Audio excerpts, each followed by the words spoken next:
Tesla versus Polestar. Now, I'm a car dealer. I have a long-range Model 3 that I've driven. I've driven the standard range Model 3, and we have a performance Model 3 that we have as a pull car for our work, and we've driven for over 3 years. I know how the cars handle, I know how they work, and I also drive a variety of other cars that we have here at the showroom. Now, I am a YouTuber on electric cars. I've done loads of YouTube reviews on different electric cars. So where do I stand on the Polestar and Tesla debate? Well, recently there was a post on Twitter comparing the Polestar from a guy that just got rid of his Tesla because he got a company Polestar, and he was complaining that the Polestar has loads of things wrong with it. Well, first of all, this guy isn't impartial. His profile picture was still a Tesla, leading me to believe he's a bit of a fanboy. And second of all, quite a lot of things were wrong. Now, before we get into what is wrong, let's talk about something else he got wrong about this car. Now, he said that the driving style of it wasn't as good as the Tesla. No, this car drives way better than a Tesla for many, many reasons. It's more connected to the road, the handling feels better, it's sharper, it is just a better, more refined car on the road. And I've driven lots of cars, so I have an opinion on that. I also got this car delivered by a friend of mine who is a long-range Tesla Model 3 owner, and even he said this car drives better than his long-range Tesla Model 3. Now, you can either take the opinion of someone who drives them every day, in different cars every day, and also an owner who also admitted that this drives better, or you can take the criticism of someone who's got pictures of Tesla in his profile picture and seems very pro-Tesla and seems to be dismissing everything else. Now, that's not to say Tesla is a bad car and they drive poorly.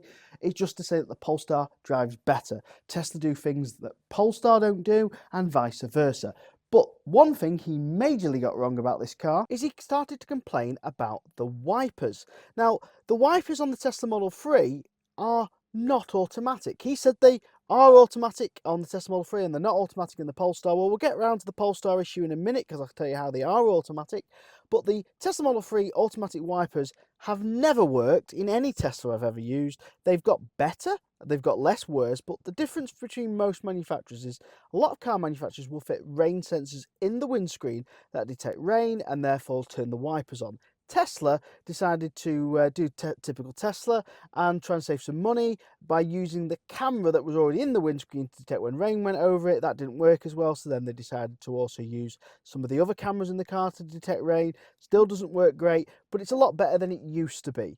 Unfortunately, with other cars, on a Tesla, you can't just press the stalk because it doesn't, and you have to go and mess around on the screen and etc, etc. Anyway, the Polestar, does it have automatic wipers? Well, this is a light and rain sensor from what I can tell. So let's have a look at this wiper stalk. Yeah, there's a wiper stalk, and I can see his confusion. It just says 10 intimate and that's it. So he obviously is expecting the word auto here.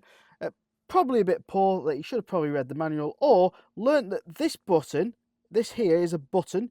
You press that once and that will turn off or on the wipers. So at the moment I've just turned it off. If I press it again, the wipers will come on, and if I press it again, nothing will happen because I've turned them off. Now, this might seem a little bit of a rant, but it's just because I get really sick of Tesla fanboys and people really dishing other cars. This car, this Polestar, is honestly, in my opinion, it's a much better car. It's a car that I'd rather drive day to day than the Tesla. I like the Tesla 0 to 60 time. It's fun to drive. I enjoy it. But this is more comfortable. It's got buttons. If you've got kids in the back of the car and you've got young kids, trust me, having buttons to turn on heaters, wipers, and all sorts of those various auxiliary bits is much better than using a screen and losing your attention. Now, there is bits that Tesla do better than the Polestar. For example, some of the software on the Tesla, the game element's a bit more fun. But this car does a lot of things a lot better, and it's not just the ride handling, it's also little random bits of styling. I mean, look at that. That is just beautiful. It's a feature that Tesla have put as just a stalk on the steering wheel, but on here, I mean, Tesla have even got rid of the stalk on the steering wheel for the wipers this year on the Model 3, and let's be honest, that's a pain in the neck that we'll even go into that debacle. But look, this stick is pretty, right? But what I really like about it is this. Look, attention to detail.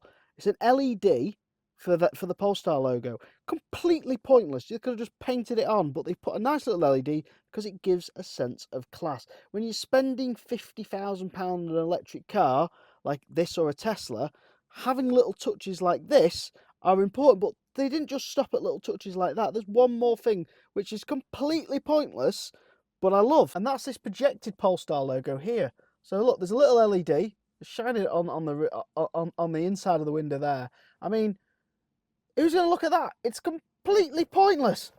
You can just about see it from outside the car if you look down the roof. Look, it's completely pointless, but it's beautiful. Pointless little features like that, nice little touches that really give the car a completed finish like this, is something that Tesla haven't got yet. They're too busy taking away features like wipers and taking away indicators and adding them and getting rid of buttons.